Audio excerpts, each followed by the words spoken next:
উত্তৰ পূব ভাৰত।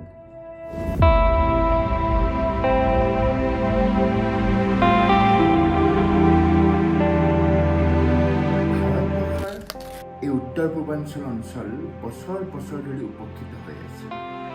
কিন্তু যেতিয়া দেশৰ প্ৰধানমন্ত্ৰী নৰেন্দ্ৰ মোদী হ'ল, তেতিয়া এই অঞ্চলে আজি উন্নয়নৰ নতুন উচ্চতা লাভ কৰিবলৈ সক্ষম হৈছে। মোদী চৰকাৰে ৰাস্তা, ৰেল আৰু বিভিন্ন সংযোগ ব্যৱস্থা আনি উত্তৰ পূৰ্বাঞ্চলৰ উন্নয়ন আনিছে। আজি উত্তৰ পূৰ্বাঞ্চল ভাৰতৰ অন্য ৰাজ্যৰ লগত সংযোগ হ'বলৈ পাৰিছে।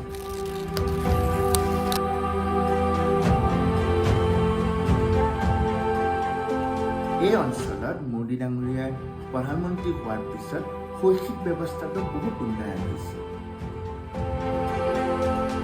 নৰেন্দ্ৰ মোদী ডাঙৰীয়াৰ নেতৃত্বত কেন্দ্ৰীয় মন্ত্ৰীসভাই গুৱাহাটীত স্থাপন হ'বলগীয়া IIMৰ অনুমোদন জনাইছে।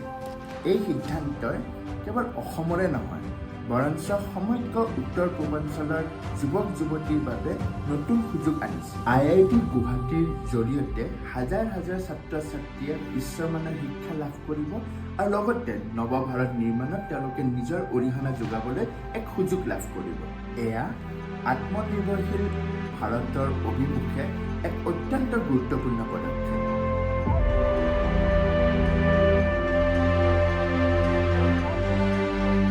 সেইকাৰণে চাগে সকলোৱে কয়, মোদী হেতু মুমকিন।